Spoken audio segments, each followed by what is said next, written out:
The Marvel Cinematic Universe is finally back to firing on all cylinders after the delay in releases that we saw over the last year due to that thing that I don't even want to mention. And one major source of awesomeness that we've seen pop up over the last few months has been the Disney Plus shows set within the larger universe. Something that we are getting more and more of almost constantly. One show that we found out we have to look forward to in the near future is Agatha House of Harkness, a show centered around everyone's favorite part of WandaVision, Agatha Harkness, played to perfection by Kathryn Hahn. But we know pretty much nothing about the show, beyond the title that is. Which makes sense, since the series is a little ways off from release. However, that's what I'm here for. I'm gonna take a look at what we know about Agatha, not just within the MCU, but in the pages of the comics as well, to try to glean some idea about what this show could bring to the table, and how it could impact the MCU as a whole. From her comic origins to what genres the show could fit within, to how Agatha could save the very multiverse itself, let's go ahead and dive right into it. I should probably start this video out with a connection between Agatha and some pretty major characters within the Marvel Universe, since I'm sure that if I didn't bring this up, at least a few of you would leave some pretty choice words for me down in the comments. I can see it typing down there already. Just hold your horses there, champ. Comic fans, of course, already know what I'm talking about, which is her relationship with the Fantastic Four. On the page, Agatha actually made her big debut as part of the Fantastic Four series. She first appeared in issue number 94 in October 1969. At the time, Reed and Sue Richards had just had a son, Franklin, and were looking for someone to serve as a nanny of sorts for the young lad. Probably so that someone could look after him while they were busy gallivanting around the globe saving people. Makes sense, honestly. Now, Agatha at this point in her life had spent some time as a governess, but had retired a few years prior. However, once the Richards approached her about taking on the role of nanny for their little boy, Agatha took the gig, mainly due to who the child's parents were.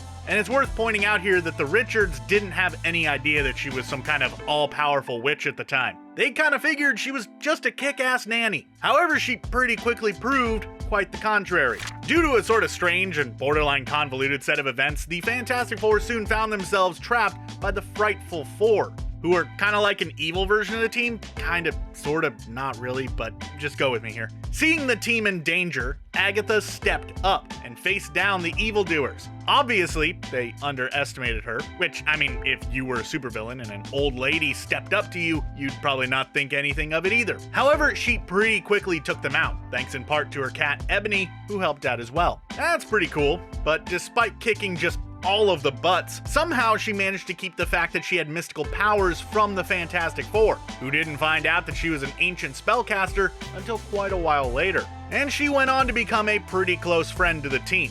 So much so that when a group of witches from New Salem kidnapped her in hopes of punishing her for revealing her magical secret to people from the outside world, the team went in, guns a-blazing as it were, and helped her out. And yeah, she did continue to serve as nanny for young Franklin Richards, even after being revealed as a witch. Because, come on, would you fire the magically powered woman who has promised to protect your child? I certainly wouldn't. Now, we know that the Fantastic Four is slated to join the Marvel Cinematic Universe in the not-too-distant future, seemingly before the end of Phase 4 if Kevin Feige and co. are to be believed. So what if, before they get their own solo movie, Agatha House of Harkness is where some of them make their debut? Maybe not necessarily the entire team, but I could certainly see Reed and Sue at least making a cameo on the show. Maybe as an end credits tease, setting up Agatha's return in said Fantastic Four movie. Now, how likely do I actually think this is going to happen? Honestly, it wouldn't surprise me if at least we got a tease of the team at some point. Given that Agatha's comic origins were in the pages of Fantastic Four, she is pretty solidly linked to them. And the series is called House of Harkness, and the events I described earlier with the Frightful Four and all that took place largely in her home. So, I don't know, maybe we'll get a serialized version of that story. You never know, Marvel's done some crazy things in the past, so why not?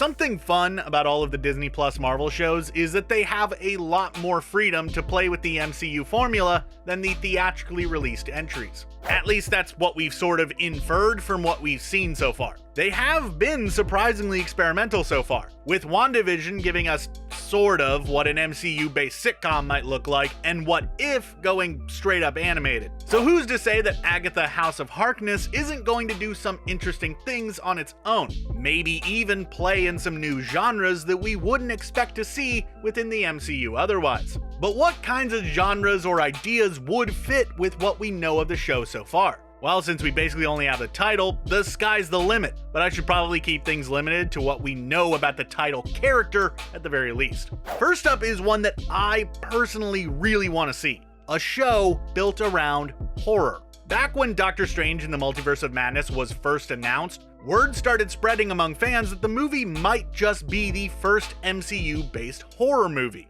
However, Kevin Feige pretty quickly squashed those rumors. That being said, the mere mention of a superhero horror movie stuck in fans' minds, which makes sense. It's certainly an intriguing concept, and House of Harkness might just be the right avenue for bringing this concept to life. Think about it here for a second. As a witch, Agatha has her feet firmly planted in the macabre, in the supernatural side of things. As such, she is the perfect character to bring in some of the monstrous beings that usually go hand in hand with characters such as witches within not just pop culture, but also folk tales and legends and such. Witches, as seen within most classical depictions, are often associated with the demonic, with devils and imps and the like. So imagine for a moment if Agatha were to escape the clutches of Wanda's mind-altering spell that she put on her at the end of WandaVision, and sought out the power of some great being in order to enact some form of revenge against the Scarlet Witch. Naturally, as is wont to do within fiction, this deal with the devil, as it were, backfires, plunging Agatha into a dark and terrifying set of circumstances that she must pull herself out of. Or maybe in order to get out of Wanda's spell in the first place, she must face down some literal and figurative demons. Just spitballing here. Could also be a way to introduce Mephisto into the MCU. Someone that people seem to be convinced is already there as is, so why not just go full bore with him? And heck, it could also be a solid way to bring vampires into the mix, setting things up for Blade in the near future. Either way, it could be absolutely fantastic, and a nice change of pace from the bog standard MCU routine. Speaking of routines, what if it were to go in the complete opposite direction, from being a horror to being a musical? Yeah, I argue that those two are probably opposites. Okay, so this idea is one that doesn't really have any evidence pointing to it, but then again, not a lot of these do, I'll admit, but roll with me here. Let's do a little thought experiment. All of you watching this right now, blank out your minds. Get all of your thoughts out of there. For some of you, this will be pretty easy. Now, when I bring up WandaVision, what's the first thing that pops into your head?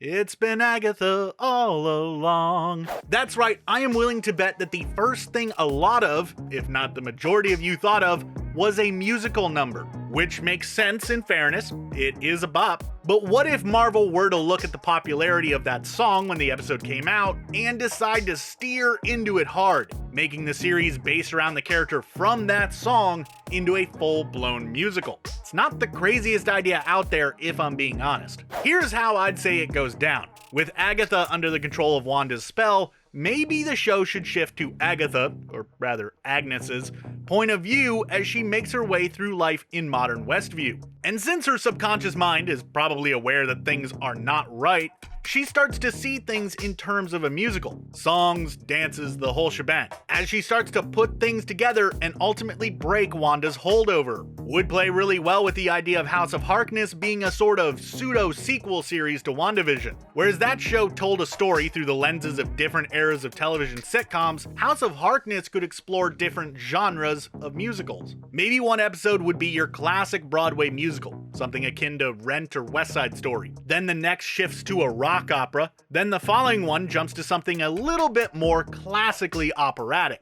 so on and so forth. Could be a ton of fun, for not just audiences, but also for the cast and crew working on the production. However, you know what genre I think we would be most likely to see out of the show if we are actually going to get something besides your typical Marvel fare? A period piece.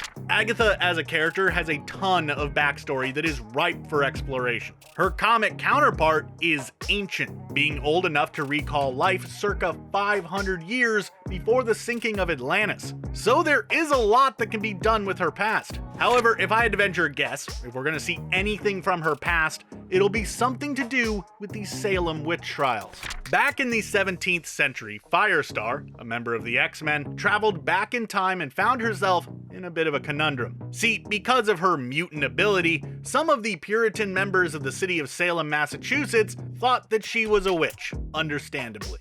They then tried to burn her at the stake, only for Agatha to intervene, saving her. See, at the time, Agatha was a resident of Salem, where she had formed her own small coven of witches, hidden from the eyes of the other locals. Agatha revealed to Firestar that she was actually in support of the witch trials, as she believed that they would lead to the strengthening of magical people overall, even going so far as to basically sacrifice some members of her coven, hoping to cull the weak from their ranks. Yeah, even the comic version of Agatha isn't exactly a great person, despite the fact that she is arguably a quote-unquote good guy on the page. Now, in WandaVision, we kinda got a hint at what Agatha was doing back in the Pilgrim days, with that one flashback where we saw that she single-handedly murked her entire coven after they tried to burn her alive. So needless to say, it looks like the MCU version of Agatha is a bit more focused on personal power than the growth of magic users as a whole. But what if we got the story of how she became that self-centered? How she went from a novice magic user to the all-powerful, magic-absorbing beast that we saw in WandaVision? Could be where the House of Harkness title comes from as well, as it would theoretically explore her relationship with her family, more specifically, her mother. It's just a thought. Now, okay, let's be honest with ourselves. More than likely, House of Harkness is going to be along the lines of a more normal Marvel outing, which is fine. I wouldn't complain, but if that is to be the case, what could this show bring to the table? Well, looking at the way things are going within the MCU in Phase 4, I'd probably imagine that it would expand upon the concept of the multiverse. Yep, we've reached that point in the video where I talk about the buzzword that many of you might be sick of talking about at this point, as I know that pretty much everyone and their dog has thrown out a billion different multiverse theories and discussions and the like, but it's kind of the big thread tying things together right now, so I gotta bring it up at least a little bit. While it might not seem like Agatha is all that connected to the idea of the multiverse based upon what we know about her from WandaVision, on the page, her comic counterpart has had some dealings with other dimensions. In fact, some major parts of her power set directly deal with dimension manipulation, something that could come into play as the multiverse plays a larger and larger role in the future of the MCU. For starters, Agatha can create portals between dimensions. Now, this might not sound like anything all that fancy.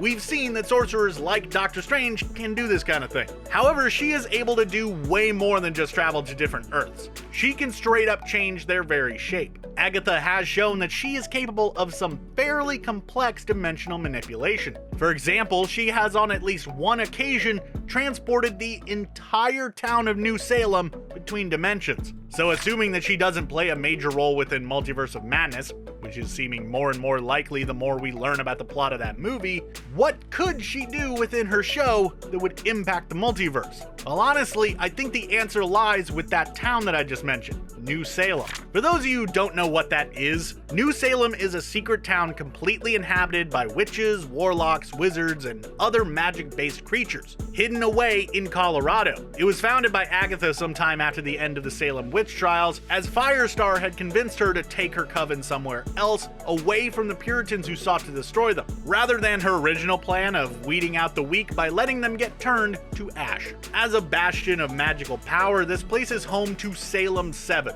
a group of magical mutants who wield unbelievably vast amounts of power. All of whom, by the way, are technically the grandchildren of Agatha. So what if these 7, in an attempt to get to Agatha, whether to save her from Wanda's spell or to get revenge against her for some unknown slight, start messing with the multiverse, and Agatha must rise up to fix things herself? Or perhaps she's called upon to help save the city of New Salem from some outsiders, and so she must use her powers to transport it to a different dimension. Yet again, this is largely just a shot in the dark, but it's a possibility. And like I mentioned earlier, if the show deals with members of Agatha's extended family, as this idea would, then the House of Harkness title becomes just a little bit more appropriate. Either way, I would not be surprised if Agatha House of Harkness winds up being a major plot point in Phase 4. Hey there everybody, I'm John Aljets. I made this video, and I want to know what you think. How do you think Agatha House of Harkness will affect the larger MCU? Let me know in the comments below or shoot me a response over on Twitter. I'd love to hear from you. Thanks for watching, and be sure to subscribe to CBR for more great videos just like this in the future.